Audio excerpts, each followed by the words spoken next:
¿Alguna vez te pidieron que identificaras un verbo delante de toda la clase y terminaste señalando un sustantivo? ¡Deshonor! ¡Deshonor para toda tu familia! ¡Deshonrada tú! ¡Deshonrada tu vaca! Si te preguntas por qué a veces es difícil distinguir los verbos de los sustantivos, llegaste al lugar indicado. Yo soy Luis David Meneses y esto es Gramática para Peatones, episodio 6. Nombres que parecen verbos.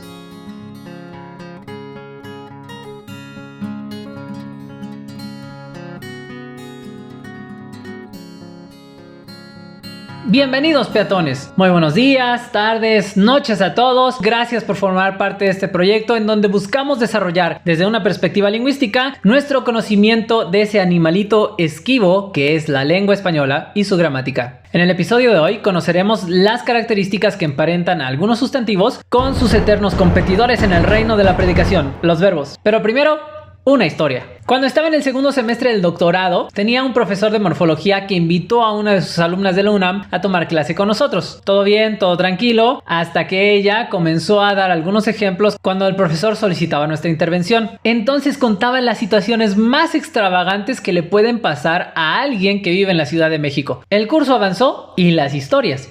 Hasta que llegó el punto en el que cada vez que ella pedía la palabra, nuestro profesor preguntaba: ¿nos vas a contar otra itzelada? Todos reíamos y nos disponíamos a escuchar las vicisitudes de una lingüista viviendo en Ciudad de México. Itzel, si estás viendo este video, perdón por contar la historia, pero era la mejor que tenía para ilustrar el punto de este episodio. Y ahora, volvemos a nuestro tema. Aunque típicamente en español entendemos que el verbo es el elemento de la oración que genera predicados, también pueden hacerlo los sustantivos, especialmente si pertenecen a una clase, la de los sustantivos de verbales o sustantivos derivados de verbos. En otro video ya hemos hablado acerca de la predicación y las formas en las que se presenta en español. Para verlo, da clic en la recomendación que encontrarás en la parte superior derecha, pero ahora aprovechamos para recordar que un predicado es una categoría que designa estados, acciones, propiedades o procesos en los que intervienen uno o varios participantes. En este sentido, algunos sustantivos pueden tener argumentos, es decir, participantes que son exigidos por el significado léxico del sustantivo. Pero estos argumentos dependerán del número de participantes que acepta el verbo del que se derivó el sustantivo. Por ejemplo,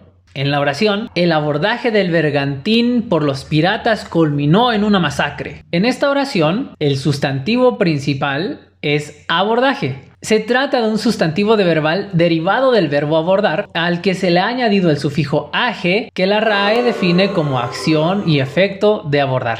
Y como el verbo abordar es un verbo transitivo, con dos argumentos o participantes semánticos, un agente y un tema, por ende el sustantivo abordaje también expresa estos mismos participantes semánticos o argumentos. Para verlo muy claro, pensemos por principio de cuentas en el verbo abordar. La oración que formaría, si así lo requiriéramos, sería la siguiente: los piratas abordaron el bergantín. O su correspondiente construcción pasiva perifrástica: el bergantín fue abordado por los piratas. Con estos ejemplos podemos ver cómo el sustantivo abordaje retoma los argumentos expresados por el verbo abordar en la frase nominal que encabeza, mediante las frases prepositivas del bergantín, que toma el argumento tema, y por los piratas, que toma el argumento agente del verbo abordar. En otras palabras no aptas para peatones, la RAE dice en su manual que, dado que los sustantivos de verbales conservan el significado léxico de la clase de palabra de la que se derivaron, también mantienen su estructura argumental. Este ejemplo y la historia que acabo de contarles nos revelan una verdad oculta de la lengua española. Los sustantivos de verbales, también conocidos como sustantivos de acción y efecto,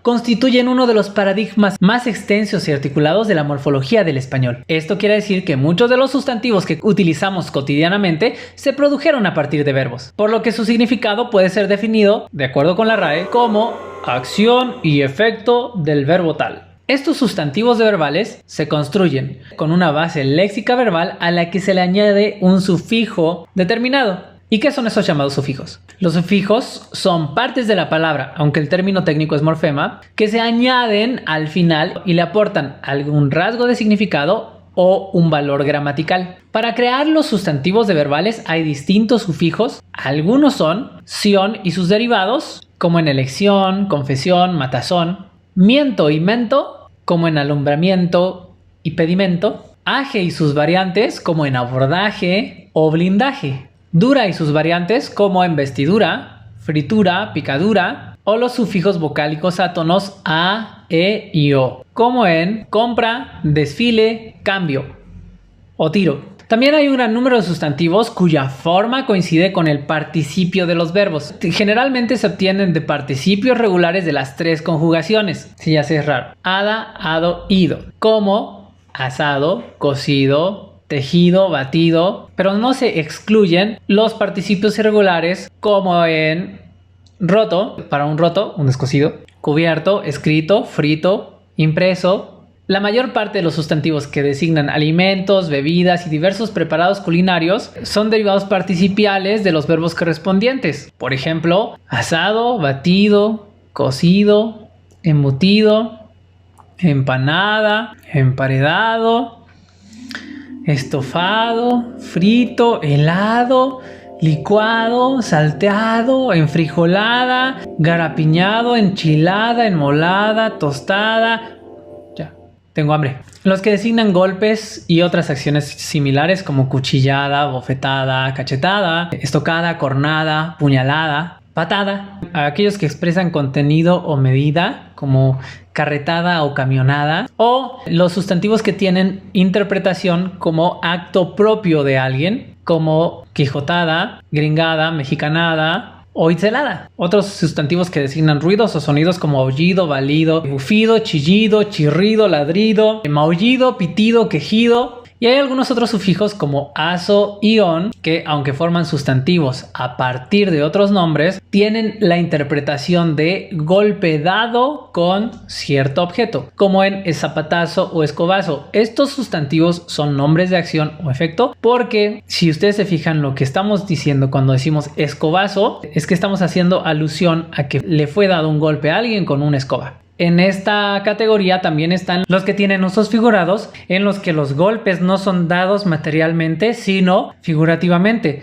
Por ejemplo, cuando hablamos del halconazo en los movimientos estudiantiles de México 68 y México 71. También tenemos los sustantivos de acción terminados en on, que designan acciones impetuosas o repentinas como empujón, jalón, resbalón, agarrón. Como podemos ver, la derivación de ciertas palabras a partir de otras utilizando morfemas específicos es una de las formas en las que creamos nuevas palabras en español. Y aunque no todos los morfemas presentados en este episodio son productivos en la actualidad, podemos estar seguros de que la lengua sigue produciendo las palabras que necesitamos para expresarnos cotidianamente. Antes de terminar este episodio, tenemos que tomar en cuenta que la existencia de estos sustantivos plantea un problema teórico que difícilmente se solucionará. Es el de la direccionalidad de la derivación, o como me gusta llamarlo, el dilema del huevo o la gallina. Entonces, la pregunta que nos planteamos para generar este dilema es: ¿podemos los peatones de la lengua saber qué fue primero, si el verbo o el sustantivo? La respuesta no es fácil y depende de nuestra perspectiva metodológica. Si acudimos a una gramática diacrónica y tenemos un criterio histórico, tendremos que recurrir a las bases de datos que hemos creado a partir de la digitalización de los documentos de la lengua. Estas bases de datos nos van a ayudar a comprobar casos como el de forrar, que está atestiguado primero como verbo en documentos de mediados del siglo XV y después como sustantivo, forro, a finales del siglo XVI. En este caso, el verbo fue primero y después se originó el sustantivo. Así lo dicen los documentos. Sin embargo, hay otro criterio, el criterio formal, que nos dice que no sería ilógico tener un verbo naciendo de un sustantivo. Por ejemplo, sin recurrir a la historia, podríamos decir que el sustantivo cepillo